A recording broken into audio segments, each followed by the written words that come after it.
Brilliant. With us right now, it's Leenna Jayachaandran. Leenna, you are the CEO and founder of Transdefy. You are on the web at transdefy.com. Leenna, thank you so much for joining us. My pleasure. Wonderful joining you as well, Josh. I love the energy you bring in.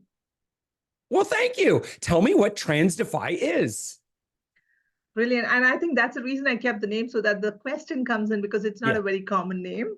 So trans is transition and defy is challenging your transition. And that's why the S is a lightning S, because one of the most, difficult part for anybody is to challenge yourself when you're transitioning. One most important thing is change is such a difficult part. And when you're transitioning from one stage to the other, and there's no option, right? We have to keep moving ahead, and you got to keep challenging yourself to get better. So that's how I coined this name, because I'm a sales performance. I'm a sales coach, sales consultant. I'm in the field of sales, such an evolving and a dynamic environment, and you have to challenge yourself to get better, because the world around you is changing. So that's the background of it. Well, you do a lot of work in with sales teams. Can you tell me a bit about that work, what that looks like? Yeah, I'm predominantly focused on the B2B complex sales. I myself have been in sales for almost 30 years, a sales practitioner, very much focused on the science of selling, which means that what I help sales professionals across all verticals and all hierarchies is to look at selling in a more logical sense, the science of selling more than the art of selling. The art is more towards the tactics, the engagement, the relationship, and communication skills, and how do you navigate, through a conversation. But the science of selling is how well are you prepared before you go in to connect with your customers? How much do you know your customers? So I work towards my focus is more on the science of selling, really helping them think, have a mindset change into understanding the dynamics of your customers, and how complicated it has become for your buyers or your clients to make decisions today, and what can I do to really help them navigate through that process, rather than completely focused inwards as my product, my services, my features, my benefits, really changing that mindset. So that's where I play a role, and that's where I'm extremely passionate about. Yeah. What are thinking about the activity of, and it seems like you do a lot of work in B2B as well, which I absolutely love. What do you see working in B2B, and what do you see that's outdated, or you wish that the world would stop doing because it's just no longer effective? Absolutely.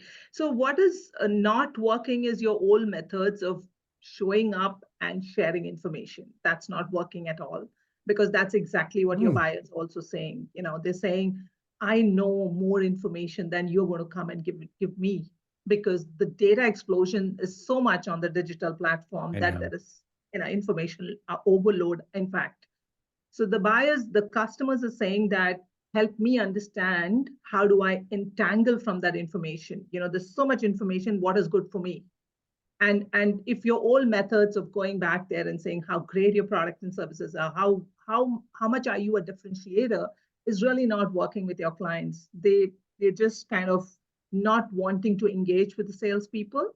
Right. So what is typically happening is the entire journey of identifying the requirement towards to really forming up the solution is already done by your customers, by your clients, and then they're reaching out to the salespeople. So that's changing from a buyer's perspective.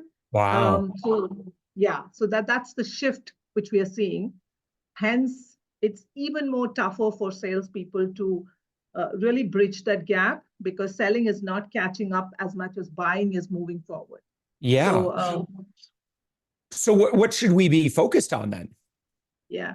So purely to really understand your customer's environment. When I say customer's environment, what's happening at your customer side? How are their industry changing? What are the trends they're adapting?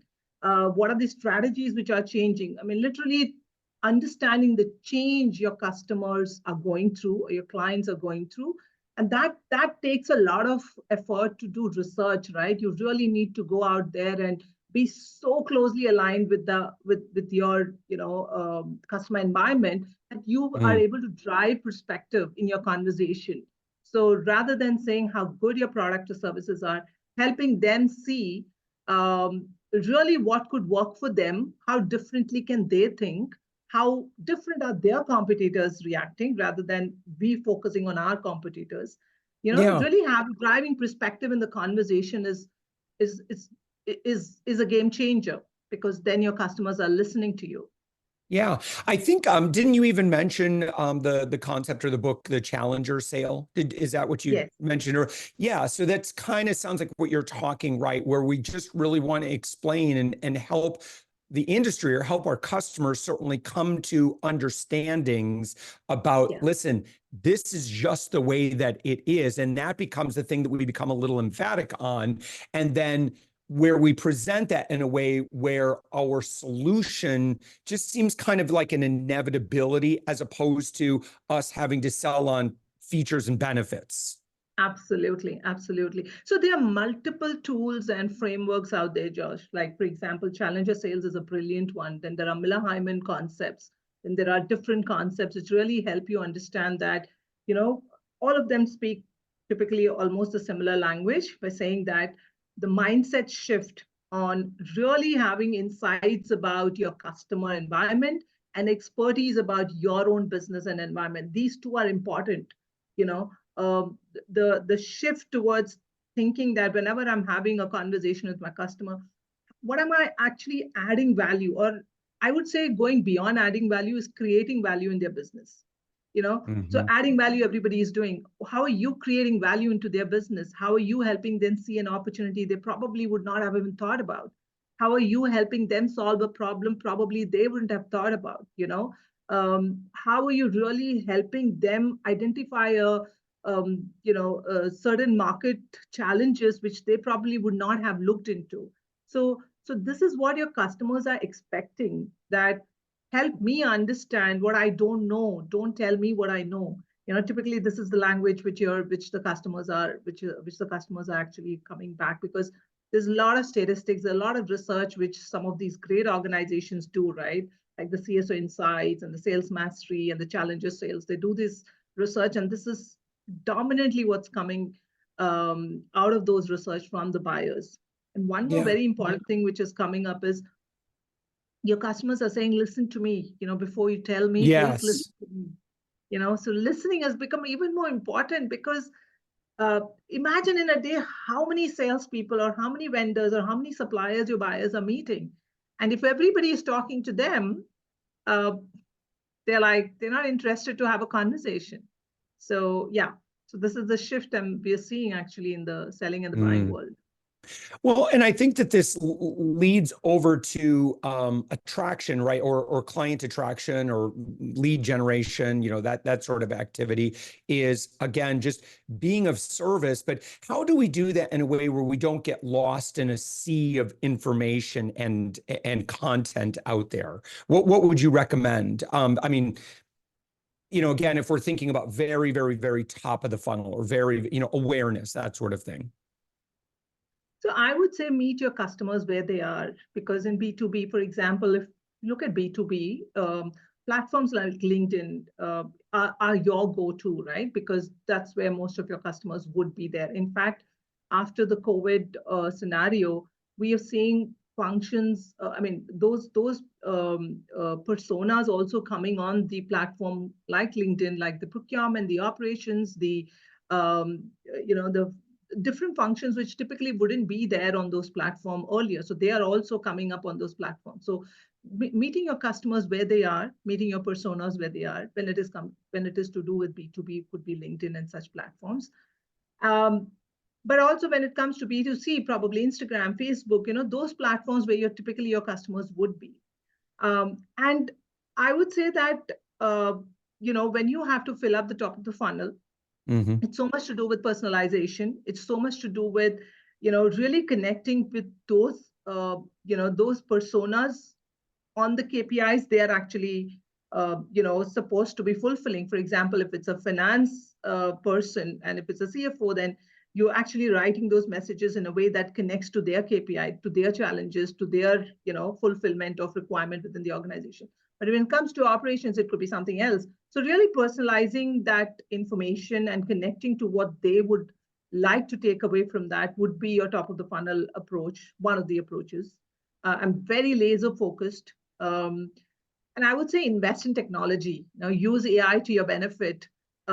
Take away those mundane jobs of really manually working on stuff and really automate, because there are so many tools out there which can help you predict your customers' behavior, all of those. So invest in technology, because that really is a game changer. Yeah.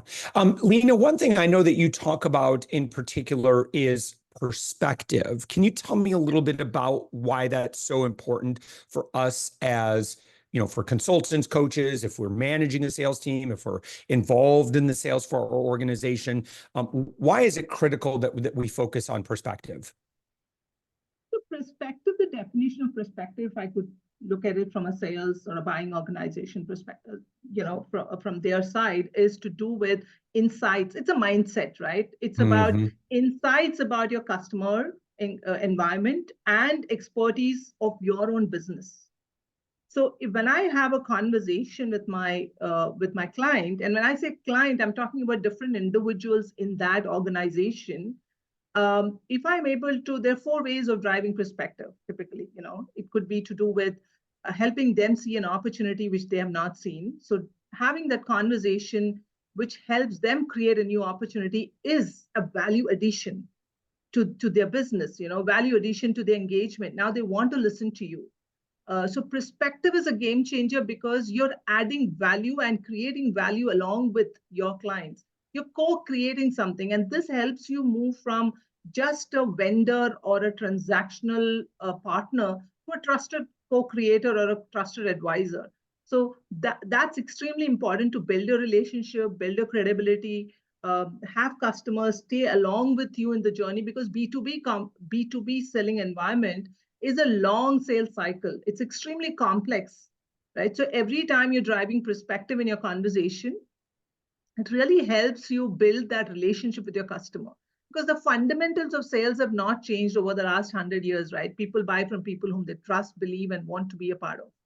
So perspective really helps you build that trust, and drives you to think more customer centric, more customer focused. That's what your customer perceives to be when you drive perspective. Your website is transdefy.com. To our friend that's been listening, share just a bit about what it looks like to work with you and how that typically starts. So we are clearly a sales performance improvement organization, and we have 3 verticals. We divide that we work on three verticals, very core verticals, which is assessment, coaching, and talent. So all 3 of them are so much correlated. So when we say assessment, it's like typically assessing your sales team's competencies, which is such an important factor. It's like a health check. So really understanding that, does your salespeople have the competencies to meet your customer expectation in the ever-evolving, market scenario we have today? So the skills of yesterday will not really help you for the skills of today, right? So constantly checking your sales team's competencies, that is one vertical. And that leads to a very targeted approach to coaching and enablement. So when I know what are the gaps, or when I know what are the areas which they're really doing well, I capitalize on that through assessment. And if I know those gaps, because of which they're not able to do well, then I, as a client, would invest. When I say I am talking from a client's perspective, that's when coaching and enablement comes in play. That's our second vertical. So we kind of really have that discussion with our clients, understanding what are the gaps, and then have very targeted coaching approach. And then the third vertical is talent. Talent is more to do with talent hiring. So really understanding what kind of talent fits your organization. So all 3 of them actually ties in to become a robust organization for us. So we talk about sales performance improvement, which means that if all of these 3 are critically working together, then your bottom line improvement, your customer retention, it impacts all of those factors. So that's typically what Transdify is. And purely, like I said in the beginning, we focus on the science of selling more than the art of selling. Of course, the art is important, but in today's world, science really supersedes or precedes the art part. So yeah, and balancing both of them actually. Yeah. Leenna, you've worked with, Transdify has worked with the biggest of the big on the planet. IBM, Microsoft, Canon, 3M, or 3M, SAP, Citibank, KPMG, Philips, Bayer, GE, Siemens. So who should be reaching out? And again, what would you recommend their next step be, particularly if they go to your website, transdify.com? So the next steps could be that anybody who is looking to, upskill, that's one. The point which I always drive to our clients is to not act when things are going wrong. So it's like a health check, right? You don't go to a doctor only when or you do your health or your health check when something is not right or something is not going well with you. You do that yearly. So that health check of your sales organization is important. So I would say that any organization who really wants to reevaluate or really look into developing, enabling their sales teams is where they would come, get in touch with me.